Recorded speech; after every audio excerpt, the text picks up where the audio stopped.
All right, we're live. We are with the team right now. We're going to cover a couple of topics as it relates to what's going on in the industry, customers that we've worked with, questions that they have. Aton, co-founder of the company, is going to lead this meeting today. And Aton, please take it away. Cool. All right. Thanks, Gabe. So Alex brought an interesting property to us several weeks back, probably like 6 weeks ago. And there were a bunch of things that were going on with it. And at first glance, now, by the way, this property is up in West Palm Beach. At first glance, when you look at the multiple situations that were going on, it might scare off a ordinary investor. And in fact, this property was owned by an investor who purchased it at the tax deed auction and now wanted to sell it. So, kind of want to go through some of the issues that were kind of difficult for the other investors to handle, and why they approached us, and what our plan is for the property, and how we might be able to help people in the future. So, Alex, I guess maybe give a little background on what Sure, happened and you heard from those sellers initially. sure. So, when she had originally contacted me, it was actually in regards to selling a different property that she'd had in West Palm Beach, or a rental property that we actually weren't interested in at the time. As the conversation was going on, I just kind of happened to ask, maybe did you have any other properties that you're thinking about selling at the time? And she kind of she brought up this one and said, "Oh, but you'd have no interest in that." And I kind of said, "Well, what do you mean?" And she said, "Oh, well, there's nothing us or anybody can do about it." And then that's when I, started thinking about Gabe and Aton. I was like, well, ma'am, you happen to call the right company. I know a guy that can do something with just about anything. So she explained the scenario. They had bought it at a tax deed auction a couple years prior, and not done much research into it. Just thought they were getting it at a great price, and went on to find out the property had, I mean, I think it was close to $1 million in liens. They tried working with the city. They couldn't get anything worked out. They decided to just hold on to this property, wait for maybe 5, 10 years for just the value to naturally increase, and then have it resell at a tax auction. Or essentially, they'd given up on the property and thought there was nobody that would even be interested in purchasing it and trying to do anything about it. Um, I brought it to Aton. We talked about it, and within 48 hours, we worked something out. They were thrilled over the moon, and Aton had another project on his hands. Awesome. And Alex, what were some of the objections, or what were some of the concerns that they had in the beginning about working with a company like ours? Yeah, a good question. So she couldn't believe that we were buying the property from her subject to the liens. We went over it almost what was 5 times. She was just extremely caught off guard that we were willing to take the property subject to the issues that were currently tied to it. She made sure 10 different ways that we were really buying the property, giving them the amount of money we promised, and the liens were our problem now, no longer theirs. I believe they were the property was even in it was going through something in the court system, right, Aton? And we Yeah. even picked that up from where it was and continued it through. But her biggest worry was just really making sure we were going to do exactly what we were saying we were going to do, take the property to subject all of the issues. Absolutely. So, thank you, Alex, and I'm so glad that you brought that to our attention. That you didn't just say, "Sorry, we're not interested," because it sounds too difficult. I guess the first thing I want to say is that a lot of I guess a lot of people who we've worked with, we start off with a similar situation where they say, I don't think that you guys can handle it. This is probably too messy for you. Or, we've worked with 4 or 5 other investors, and all of them have said they've all tried, and then at some point they've said, "Sorry, we can't work with you." So it sounds like this is a similar situation where she said, "Oh, we've worked with other investors. They've said that they could buy the property, but then once we did the title work, they said, sorry, we can't do it, or they wanted to renegotiate to a price that just didn't make sense for the seller. So yeah, with what I think is fantastic, we actually closed on it the other day. We purchased it. The seller got $125,000, which I believe is $50,000 more than what they paid originally. Right. And that was really exciting. It was exciting for me and exciting for them. So some of the issues that were going on were the fact that there were code violations on the property and liens that had accrued. So for those who are watching who aren't familiar with code violations, that's when you have so each city has its own sort of standards. They call it community standards. So you can't have a broken down car in your driveway. You can't have your grass this high. You can't have squatters in a property that are diminishing the value or making it look bad. Trash spread around. So it's a way for the community to kind of police the look and feel of the neighborhoods, and they can impose violations and fines. And the way that works, so a lot of people say, well, I don't want to live in a homeowners association because I don't want the homeowners association to dictate what I can and can't do. But in reality, most cities have these what they call community standards, and so you have to adhere to them as a homeowner. So some of the issues that were with this property were the fact that there was some work that was done illegally on the property. So there was a carport that was enclosed illegally without a permit. There was some trash. And then also at some point, the property was rented out. And in West Palm Beach, they require a rental license. And so they had actually fined the homeowners for not having a rental license, which is, like I said, required in certain cities. So you had these code violations that rack up. So when you have a violation, the city gives you a time to correct the violation. So, okay, you don't have a rental license, but you have tenants. So go ahead and apply for the license. You have 60 days to apply for the license. Or, hey, your grass is too high. If you don't mow your lawn within the next 21 days, then we're going to start imposing fines. And or if you're doing work without a permit, if the permit isn't applied, if you don't get a permit for this work, then we're going to start fining you. And the fines can range anywhere from $25 a day to $500 a day is the highest that I've ever seen. And that's per violation. So let's say you have 3 violations and they're running at $100 a day for years. I mean, it can easily get into the millions of dollars. So what then happens is then the city can do a couple things. They can either let the fines accrue, and which then prevents the seller from selling the house. And so some of you who are watching, maybe watching this video thinking, hey, I'm trying to sell a house, but I can't because there are hundreds of thousands or millions of dollars in fines that I don't know what to do about. And the buyer is saying that the title company won't let us close until these code violations are taken care of, or these liens are taken care of. So they can either keep accruing or the city can foreclose. And so we've seen it where the cities have foreclosed because even though it's not a mortgage, it's a lien on the property, and the city will foreclose so that the property is then sold to an investor or sold or taken back by the city. And then they can now take possession of the property, fix it up. And even if it's your home and you're living there, they still have the right to do that. So what happens is, as investors, is we buy properties that have these liens, and then we have enough experience to know exactly how to handle them. And Gabe, you have a question.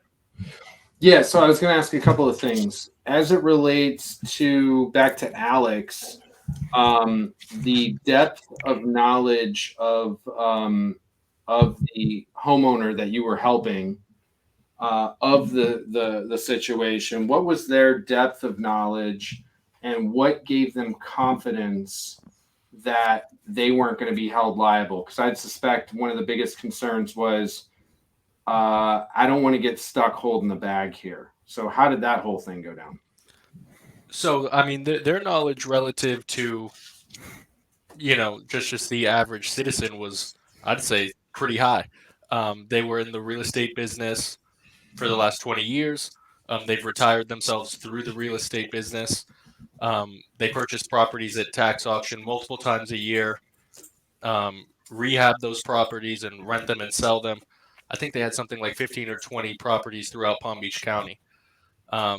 So their knowledge was what you'd think would be, you know, all of the knowledge, but they came into this one property, and it had issues they'd never seen before. They tried to get an attorney and do different things, and everything just seemed to lead to a dead end for them. So I think within 8 to 10 months of trying to solve the problem, they'd given up and just resorted to the property naturally increasing in value. Like I said, when they reached out to us, it wasn't even to sell that specific property. It just came up kind of tongue in cheek. She thought we wouldn't be interested, and thankfully she brought it up. If not, this may have never even happened. And then once I let her know we were interested, that's certainly when the concerns started to arise. Um, she really wanted to be sure that we were going to do exactly what we said we were going to do, and we were able to build that confidence in her, not only through conversations, but through wording the agreement in a way she was comfortable with, Okay. Yeah, I like that. as well as our website, her seeing some testimonials from people we've worked with, knowing we were a reputable company, and ultimately the agreement, wording it exactly the way it needed to be for her to be comfortable. Cool. Thank you very much for sharing that. And then Aton, we have a very specific process within the organization, so we don't know that we can help all the time. How did it go? So when Great Yeah. point.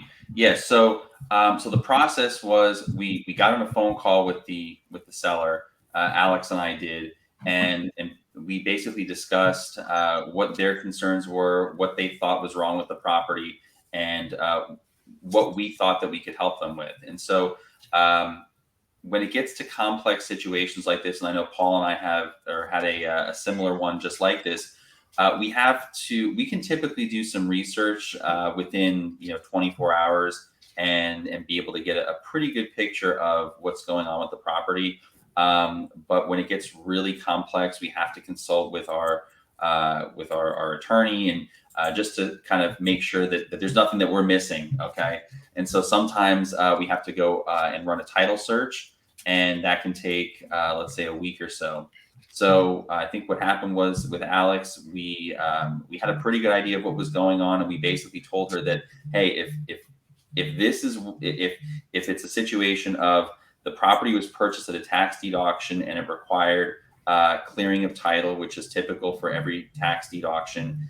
If there were code enforcement liens and violations, and if these liens and violations were the ones that you said were the issues, and if there are open permits, and the open permits are for this, if there's nothing else beyond that, then we're good to go. And so we said, give us a week, let us run a title search, let us do all of our extensive due diligence, and let's regroup. And at that point, we were able to give her a guarantee that we would absolutely move forward. And once Cool. we gave her that guarantee, we wired our deposit to the title company, and it was sealed. Okay. And then just to be totally clear for potential clients or people looking to gather information to see for themselves on how this works, the way that we have described or determined what our process is we can pretty much tell within a 5-minute conversation if the property and the entire situation as a whole qualifies for one of our purchase programs. So we have multiple programs that can cover this, but when it comes down to something so specific as a lien issue or a lien problem, that's where it takes a lot of expertise. And we have multiple years in the business of knowing the ins and outs with people that we know at the municipalities on how this, each municipality is different, right, Eitan? Everyone is different, and And I like to say that so And, you and know then secondly, before you go into that, I also want to add, so we can go into the section of, or the part of, I've heard many clients or potential clients say, well, it's not a big deal. You can get those reduced, which we've learned otherwise. So if you can touch on that as well. yeah, exactly. So reduced. Okay, so what does that mean? Uh, every every municipality, so every city or if you're in unincorporated areas, every area, every local government has their own rules on how to handle these. So first off, what I'll say is they tend to be friendlier with people who are not the people who made the violation happen to begin with. So the way that the liens kind of come about is if you ignore the violation. So you always get a first chance, a second chance, then it goes before a judge or a magistrate, and then they say, listen, this guy hasn't complied. He's been given 1 warning, 2 warnings, 3 warnings. We're going to start imposing fines. So these things don't just happen on their own. It happens when the homeowner ignores or is unaware, and then the city imposes these. So they for a homeowner to then come back around to the magistrate and say, "Hey, please, can you reduce my liens?" They don't look too favorably upon that. So it's easier for a third party, for a subsequent owner like us, to be able to work these things out with the cities, because we can say, "Listen, we weren't the ones who made it happen.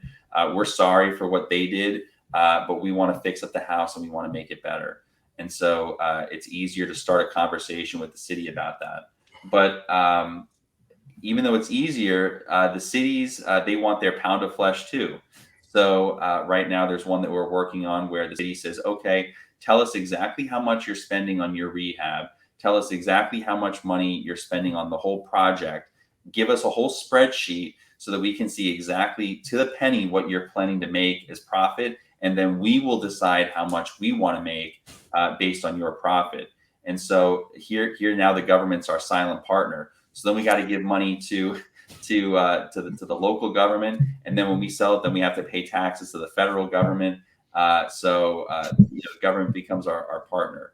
And then when it comes down to really how much you can reduce them. So let's say you have $1 million, or you have 100,000, or you have 10,000 in liens. Now, first off, these are code violations. These are not utility liens, but with code violations, um, sometimes it's 50% that they'll reduce it. Sometimes it's 75%.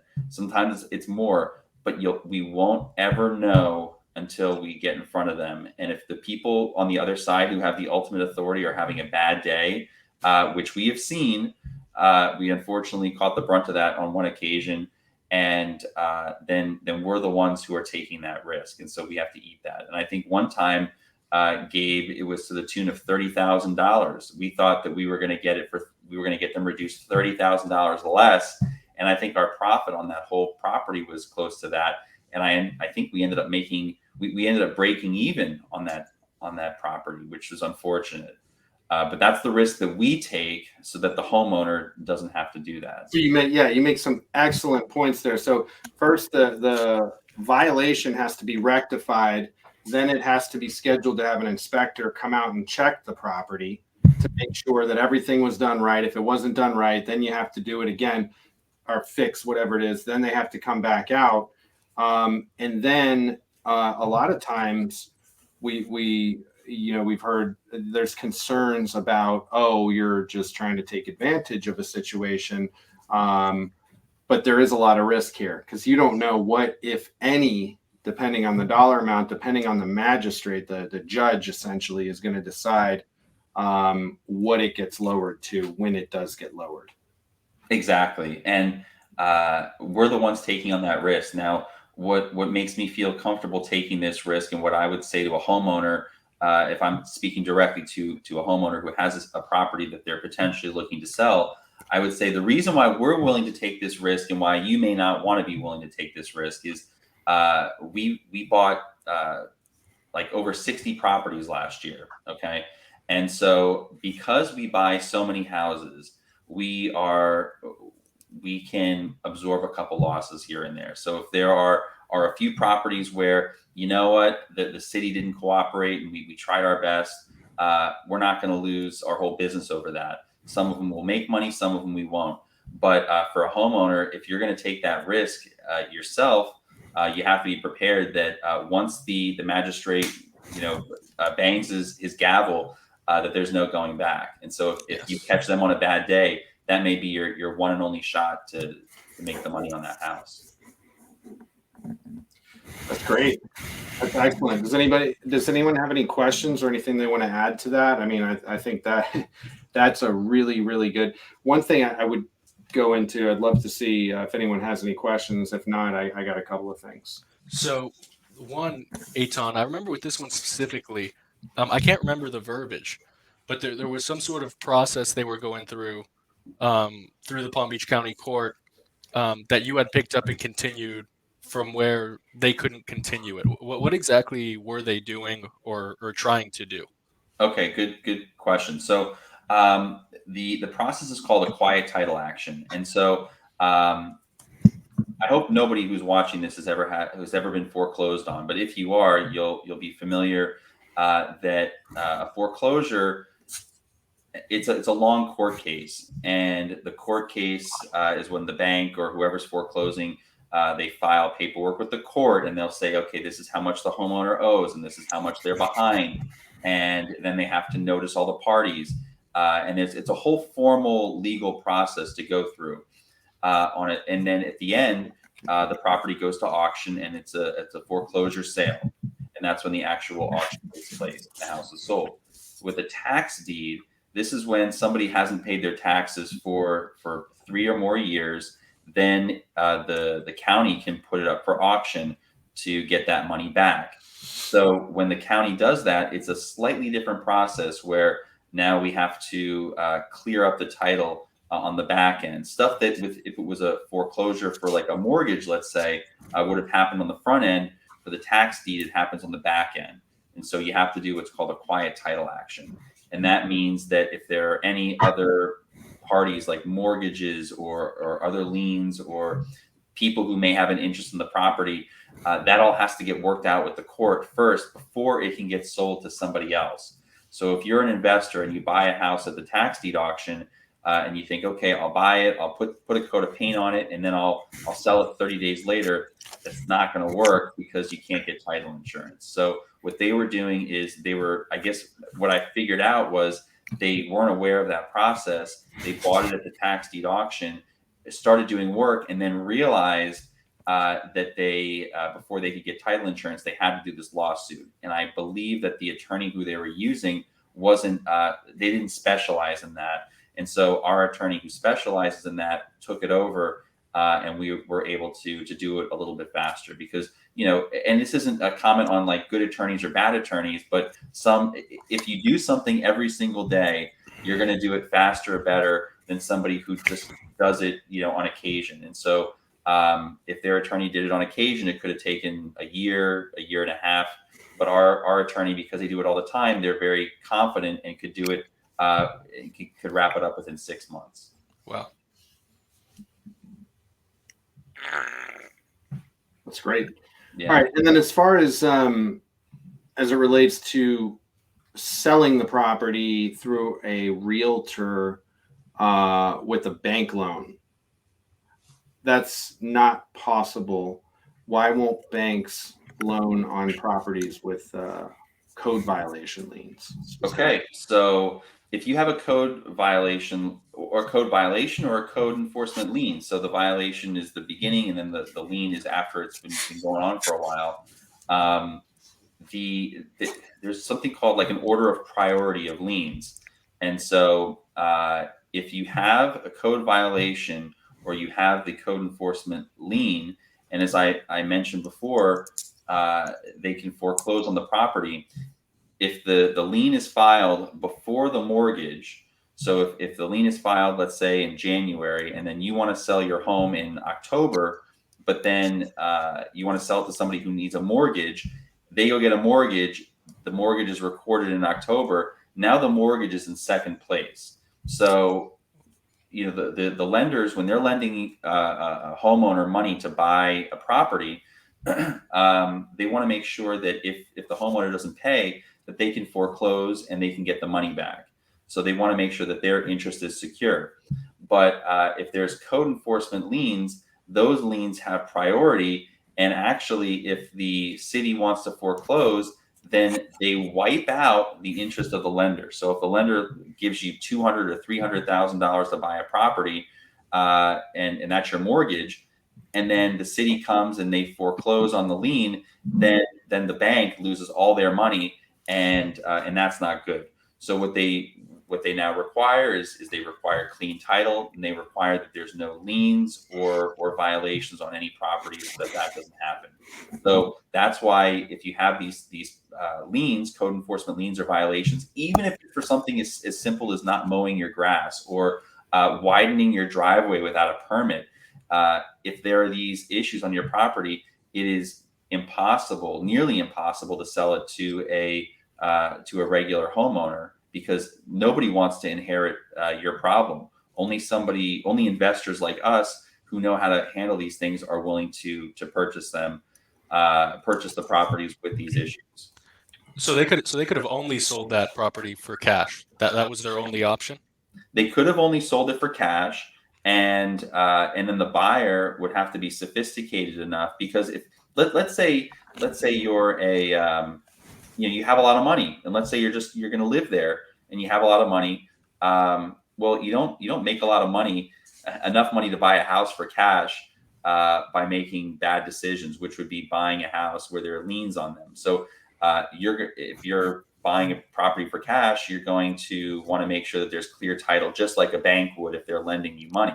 But we as investors, we take risks because if we can work things out, there's a potential for profit. So even though these people who sold us that house, they couldn't get as much money as they probably could if there were no liens, they were able to get money to begin with from us, whereas they wouldn't be able to get any money if they tried to sell it to a regular home buyer.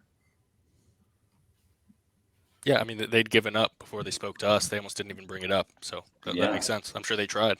So what I would say is, if you're watching this and you have a situation and you think that you've given up, or you want to just wipe your hands of something, and you think, well, there's no way, I've talked to a whole bunch of different people, it's worth giving it a shot, talking to us, and I can't guarantee that it's going to qualify for one of our programs, but we're certainly willing to take a look at your situation and figure out a way that we can help. And perhaps there's a way that we can help, and we don't even buy the property. We're happy to point you in the right direction.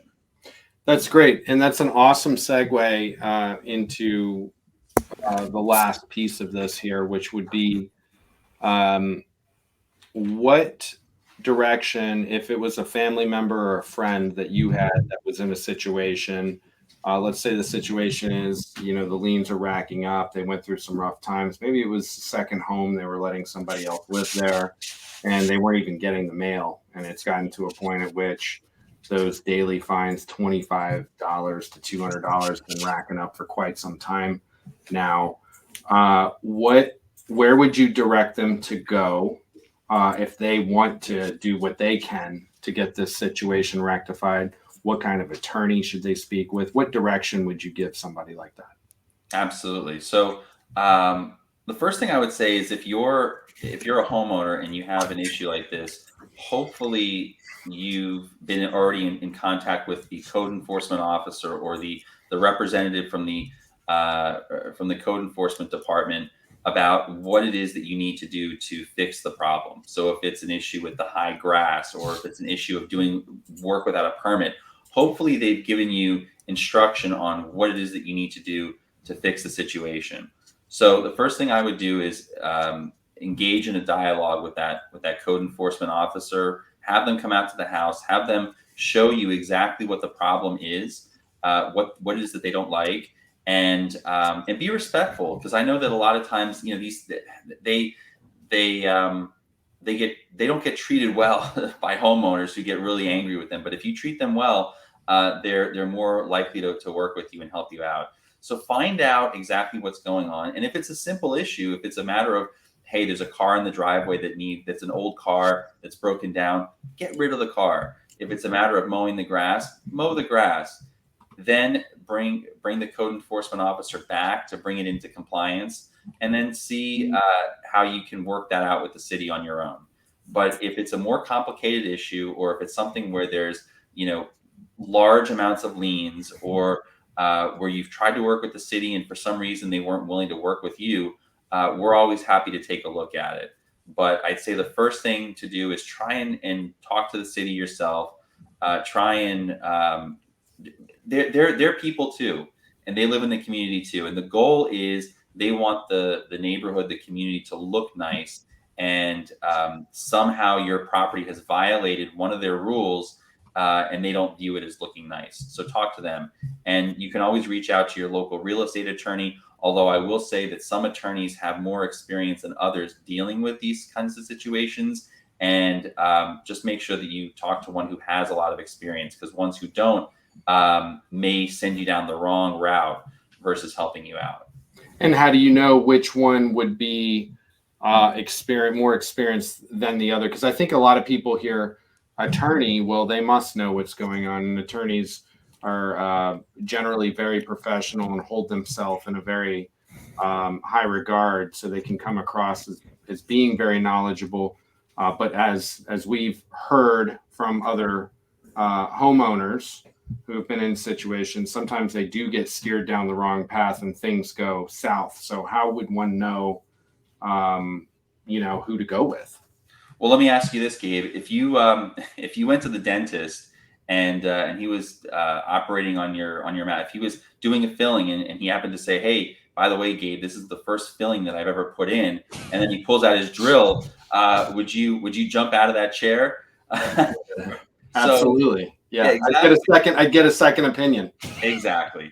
So with lawyers, it's the same thing too. So when approaching an attorney, I would ask them specifically, how many code enforcement cases have you handled, and have you been able to be successful in working it out with the city? If not, if this would be your first time, if you think you can handle it, I don't want to be your guinea pig. I don't want to be the guy that you're going to learn on. You can do it with somebody else, but I'm going to go with somebody who has specific experience, preferably even with the town or the city where the violation has occurred. That's awesome. And you mentioned something there too. Yeah. I've been here less than a year, but I've seen you mentioned communication, and I've seen communication, whether it be with a company like us or your city that you have the lien issue with. It's always better than just trying to put it in the back of your mind and not think about it, because $200 a day turns into $1 million and faster than you think. So I think that's the biggest thing I've learned is communicating, whether it's with a company like us, an attorney, or your city, is always going to be a better route than just trying not to solve the problem. So Exactly. Yeah, and that's the first thing you mentioned, which is the first thing I've learned since I've been here. Liens, and you're absolutely right. Liens are in public record, so the liens aren't in a book. The fines aren't in some sort of book that if City Hall burns down, that it's all going to go away. They're recorded with the county, and they're in public record, and so they will be. You can view them for generations in public record. So burying your head in the sand and hoping it goes away is not a good approach. Awesome. Well, thank you so much for that lesson. That was very informative. Appreciate it.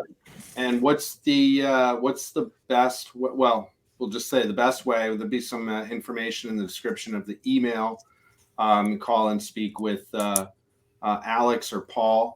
They'll definitely be able to determine. First of all, like I said, within 5 minutes, the way the process works is to determine if we are able to help. And if we aren't, we'll definitely be able to offer some direction on which path you should go. So thanks very much, Eitan. Guys, it's great talking to you. And we'll talk to you soon. All right. Thanks, guys. All right.